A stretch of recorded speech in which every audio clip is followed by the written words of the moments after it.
Well, good morning, and like Luke said, my name is David. I am on the teaching team here at Vital Point Church, and if you're wondering, you're kind of new to Vital Point in London, I'm the site leader of our Exeter location.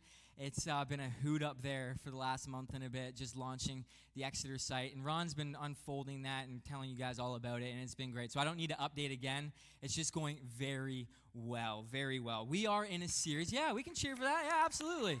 I know the Exeter people will enjoy that, so welcome Exeter to the cheering again. Week after week, we cheer for Exeter. It's so good. We are in a series called Abide. This series that we're in, we've been looking at this word abide, and the definition of abide we've learned is to remain in. Another definition for it is to conform in, and I found another really interesting definition for it this week. It's to remain in a state of love. I love that definition of abiding. And what we've been looking at in this series is we've been going through John chapter 15 verses 1 to 8, where Jesus is talking about being the vine.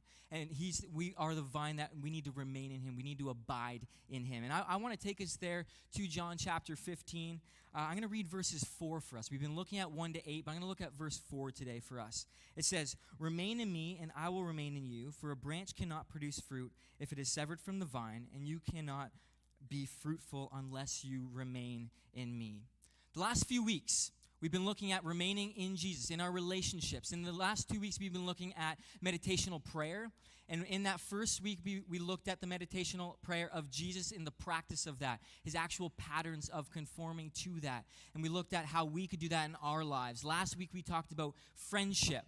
Ron talked about the Lego block friends. Do we have Lego block friends that are connecting to us, influencing us, growing with us, living with us, and moving us along in our lives? And today, like Luke said, I want to talk about Sabbath.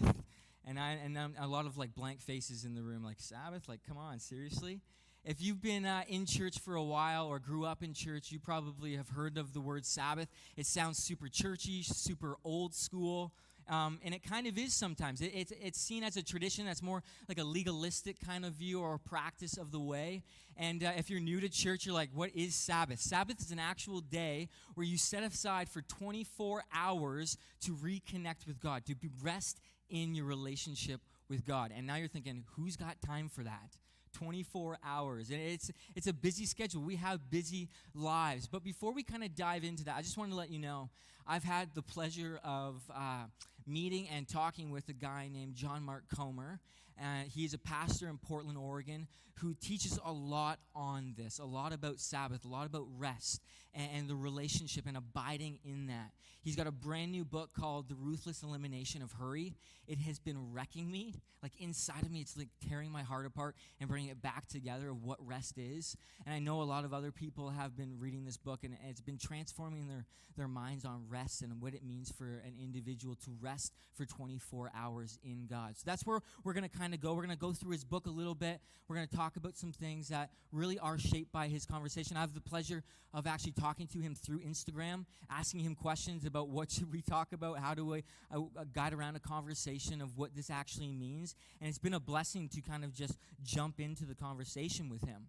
But as I was preparing today, I was kind of wishing that I could spam you with an email. Say, hey, take a screenshot of your calendar and send it to me. And I know many of you probably would not have done that if I did it, so I didn't do it anyways. But I was hoping that we could get all of our calendars so I could put it up on the screen. Because if it's anything like mine, calendars are colorful. We really have something intriguing about our calendars. It's organized, it's colorful, some of it's in capital letters. If you're like me, you have your wife's calendar on it. So it's like ironing out all the disagreements that you have, because it's like, honey, it was in the calendar. And so our calendars say something about us as well. Have you ever noticed that our calendars show that we are satisfied? There's satisfaction within doing things, with being needed, being a part of things, going places.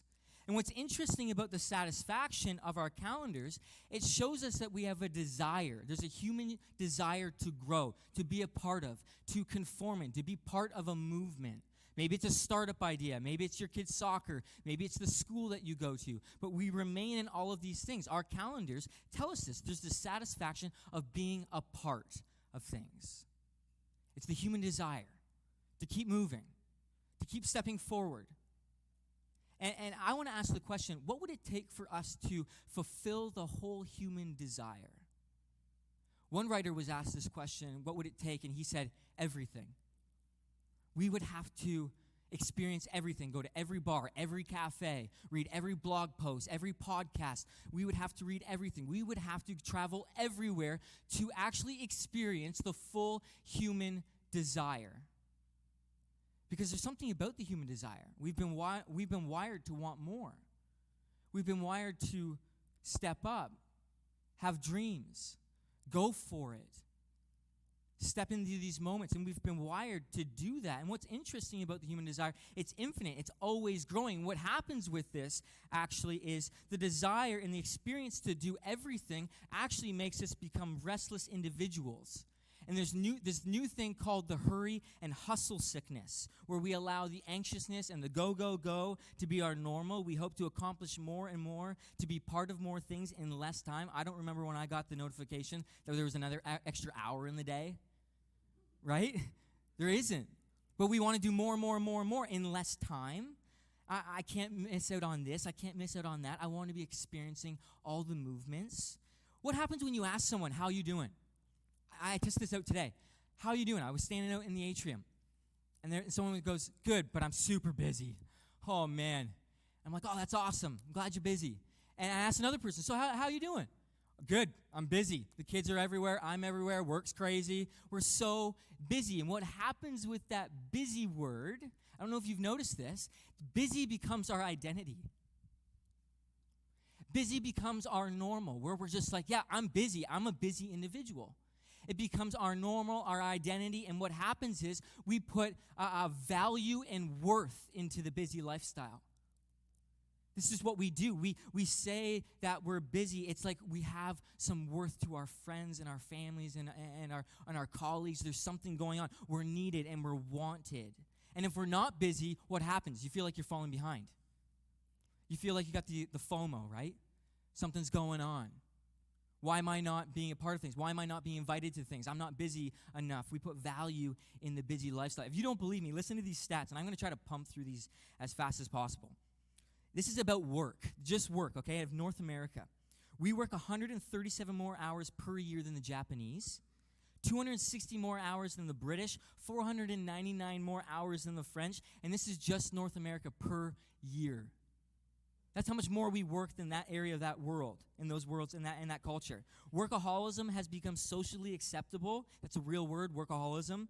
It's socially acceptable, and we hear people bragging about this all the time. What time you get to the office, how many days you've strung in a row, 12 days. I've got 3 jobs. We brag about these things. Our busyness becomes our identity, and there's value and respect now in our culture because you're busy. And it's not just our work. It's our phones, too. Now with email, texting, being in your right pocket, your front right pocket, back right pocket, or in your purse, these things are in front of us all the time. Listen to the stats about cell phones, okay? 75% of North Americans sleep with their phones next to their beds. 90% of them check it right away when they wake up. 37% of us take less than 7 days of vacation a year. And if you end up taking any of that vacation, you are connected. 20% of those people stay connected to work on that vacation. Now, this next one blew my mind. This is about the phone as well. Guess how many times the average iPhone user touches their phone per day? I asked a few people this week, and they're like, 80? 2,617 times per day. And that's just the iPhone user. Don't get me started on Android. 2,617 times per day we touch our phone. It's not just work. Our social media platforms are filled with more cafes, more bars, more events, more drinking apps, more friends, shopping, church apps, volunteering positions. We speed up our lives to cram everything in, and we become hurried, restless individual. Our modern Western culture, and I'm going at our modern Western culture today because it's real. This is the life we live in. We live in is spiritually forming our souls into the hurriness, hustle, and restless sickness. Our phones are more connected and informed than ever. We live more on edge, restless, and not able to sit still. We've become the most emotionally exhausted generation in the human history and time frame. It's scary. So the question that arises inside of me, and I hope arises in a lot of us, what is the practice that could bring us back in a way of where our DNA is wired to be at rest? And I believe it's the Sabbath. You might be thinking that's super old school. You know why it's old school? It's because no one practices it.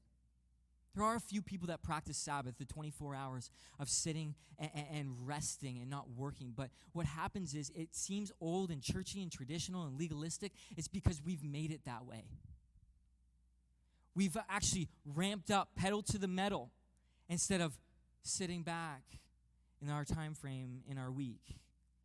And what I want to do today is I want to take us to Genesis chapter 2. Because at the beginning of the Bible, it talks about God and creation. In Genesis chapter 2, it says this. It says, "So the creation of the heavens and the earth and everything in them was completed. On the seventh day, God finished his work of creation, so he rested from all of his work.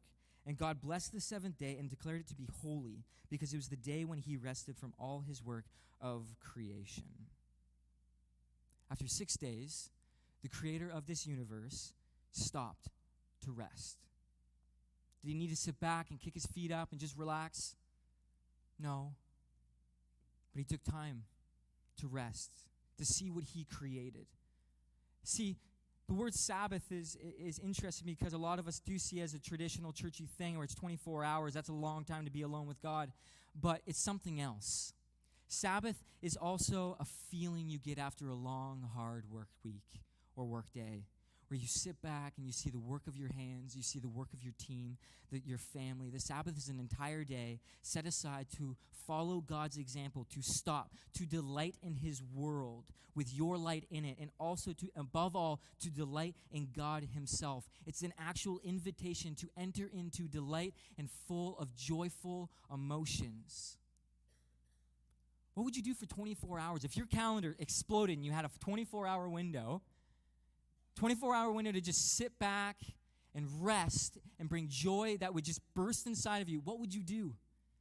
Would you soak it up in nature? Would you be like, are you one of those outdoorsy people? Or are you just in the creation, understanding what the beauty of it is? Are you the person that sits around with friends and family and talks about life and how you can grow together? And it's just a beautiful time to eat and drink and bask in each other's presence. Are you the person that's going to read a book or a magazine and soak up the knowledge? Not consume useless entertainment, but soak up the knowledge where it just brings you joy inside of you. What would you do for 24 hours that would bring you delight and joyful emotions? See, in Genesis, it says God worked for 6 days and rested. You know what God was doing here in this moment? This hit me like smack dead in the forehead when I read this. God was building an example of rhythm between work and rest in his creation. Work and rest. The rhythm. See, what's so sad about the life we live in today and the time frame we live in today is there is not a lot of rhythm happening. Yes, we have schedules. Yes, we have calendars. And a lot of us would say there's good stuff on there. And trust me, I've got good stuff in my busy schedule as well. But what's happened is, and I believe what's happened is, we've actually lost touch with the actual example of rhythm between work and rest. We've lost it.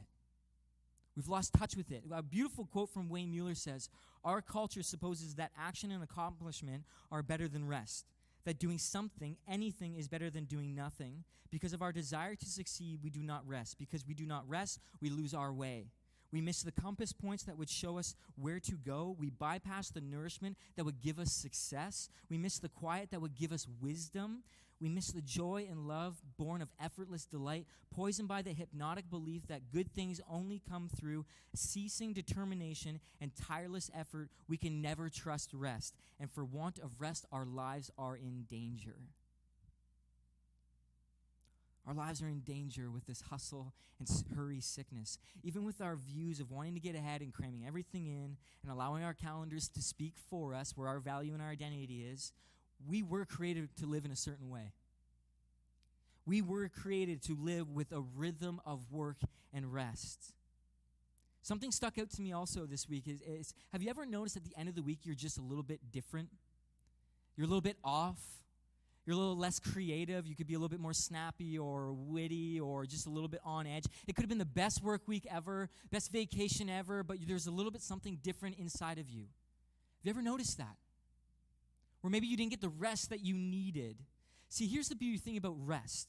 Rest refills your creativity, your mental focus, and it actually refills the physical and spiritual self that you have. But here's the thing. Our Western culture, again, has now seen this as a different thing. It comes at the end of the week. Many of us call it our day off. That's our rest day, is our day off. And what happens on our day off, a lot of us use, I just live for the weekend. I just can't wait for the weekend. That's all I do is the weekend's my spot. But what happens with the day off, have you ever noticed this? Where it's the stuff of your calendar that you forgot to do or you have to catch up and you take it and you plop it right into your day off and you're running off your feet again. You got to catch up. I understand that. I understand that we have to do things for your kids, for your family, for your job. Sometimes the work goes crazy and you have to do some prioritizing on your day off. You have to catch up. But the thing is, the catch-up day is not a day of rest. It's not a day of Sabbath. John Mark Comer says in his book, our culture and mindset need a switch on the reality of our views of relaxation and restoration. Think of that for a moment. There needs to be a mental switch of relaxation and restoration. With the day and age we live in, we consume so much.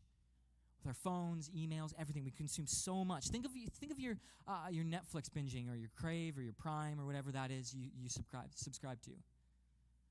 We believe that is rest. We believe sitting back and just watching endless amounts. Like, I can remember this. I still do this all the time. It's amazing. I love it.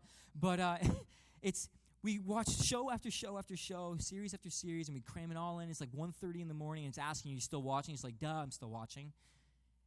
And we think it's rest.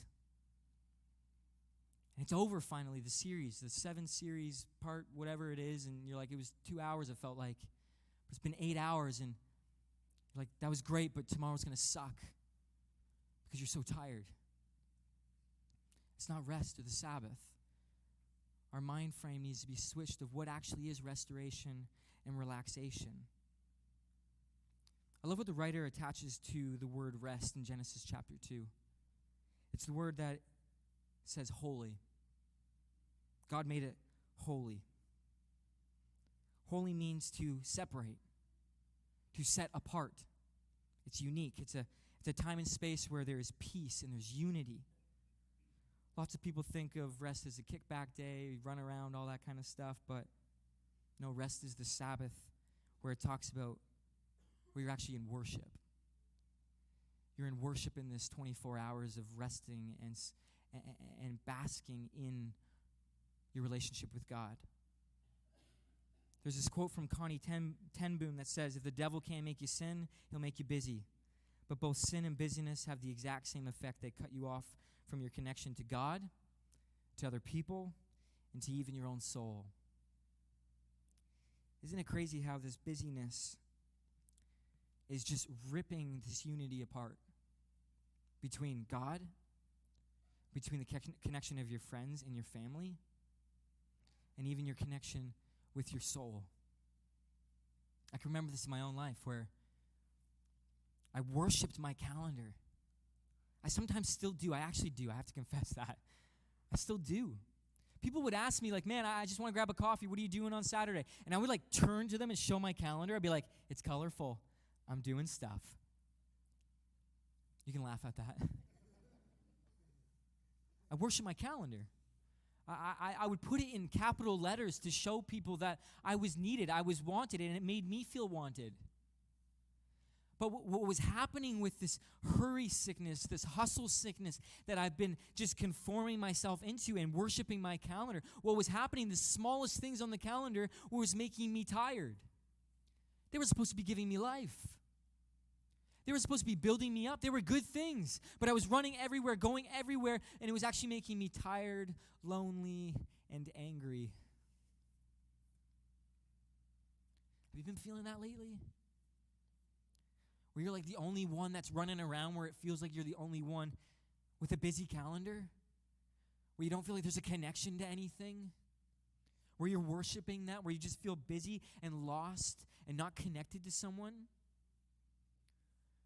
We've been taught by our Western culture to have more stamps on the passport, have more space to live, bigger homes, more apps, more technology, more sexual partners. We're in this culture of more and more and more and more. And this lifestyle that happens when we live this hurry sickness, this hustle sickness, you know what actually happens to us? You know what the area of our life that gets affected the most is our spiritual life. Our spiritual life takes the toll the most. It's the easiest thing to drop because we got more to do, more to catch up on. And we say, you know what, we can push this aside for a bit. I can come back to it. This affects our relationship with God and how we even worship God. It's distracted us into this spiritual oblivion. Now, I'm guessing you're thinking, man, that's all great, fine, and dandy, Dave, but like, how do I do this? Like, I feel, I know, I can sense this in my bones right now. I'm already thinking about Monday work. What's for lunch? What we got to do with the kids this week? How am I supposed to slow down? How am I supposed to do this? Even take 24 hours out of my week? I don't have the time for that. I know. It's tough. To actually put the brake pedal on life sometimes feels like you're taking steps back. But here's the thing. This sounds crazy, but for the last 2 Fridays, I've been practicing the Sabbath. I'm trying not to get emotional because it's been wrecking me. Now, I've kind of shape-shifted the Sabbath a little bit because it scares the crap out of me, 24 hours by myself. I've taken it on Fridays from 6 a.m., I kind of wake up, to 12 p.m., where I just disconnect from my phone, my laptop, my iPad, my Xbox, kind of people around me too. I kind of tell my wife, don't text me because it's not going to work. And I wait till 12 o'clock, and I just take that 6 hours to disconnect. 6 hours to disconnect and prioritize something different in my life. And it's been doing work on me. It's been doing work on me. And here's a few things that I've actually learned with actually slowing down and creating a rhythm of rest and work. In my Sabbath, these last 2 Fridays, the first thing I've learned is when I slow down, I see the life that is a gift. Life comes to me as a gift these last 2 Fridays. I love how one writer puts it.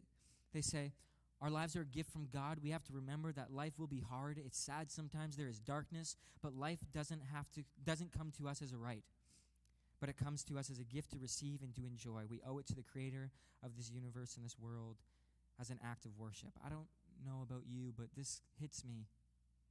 The gift of life. What do you do when you receive a gift from someone? I hope you say thank you. I hope you say thank you when you receive a gift, but there's something else that happens when we get a gift, right? We just delight in it. We get lost in it. There's something inside of us where we connect to that gift because that person took the time to think about you, to get something that you would enjoy, that you would be able to hold or feel or be taking part in.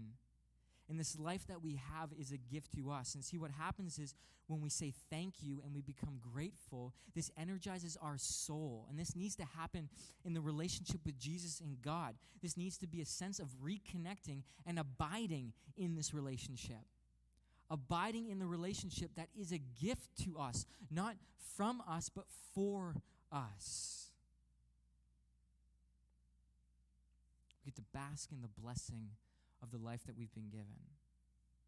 I love the quote from that person. I don't know who wrote it, but it ends off with there's like this act of worship that needs to happen in the Sabbath.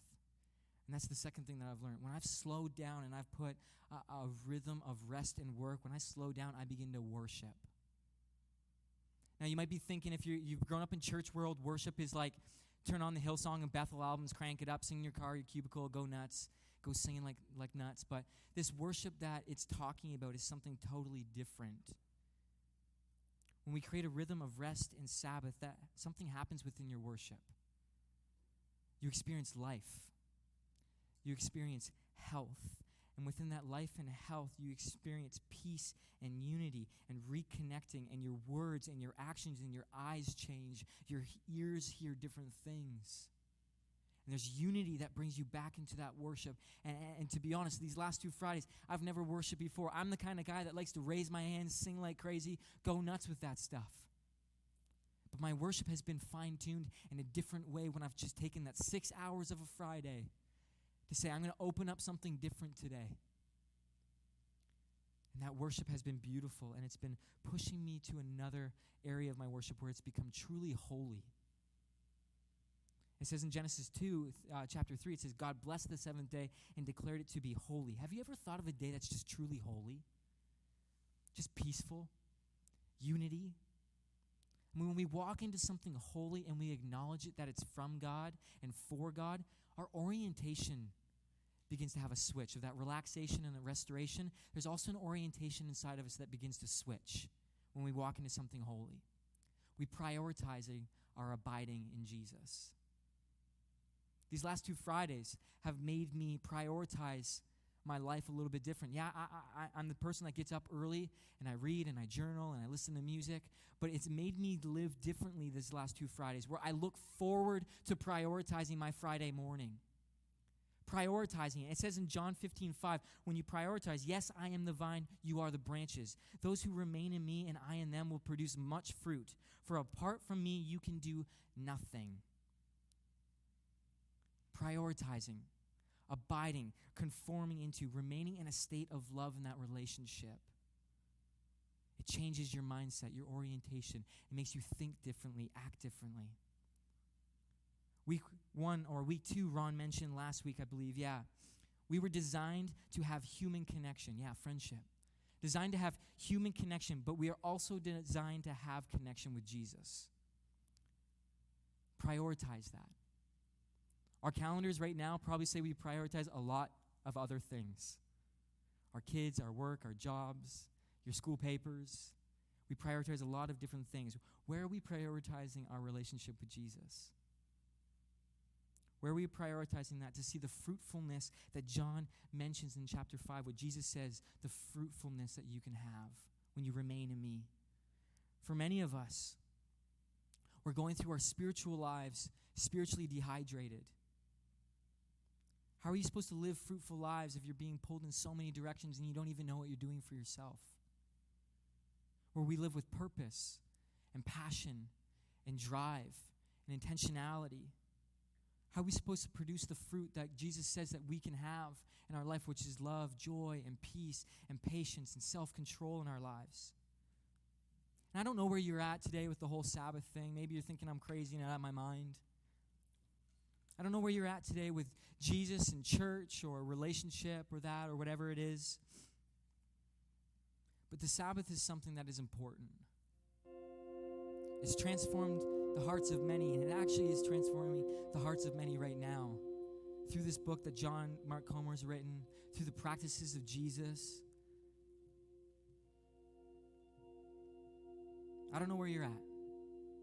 But the Sabbath is a small amount of time where we disconnect from our priorities to prioritize the abiding in Him. Week 1, meditation.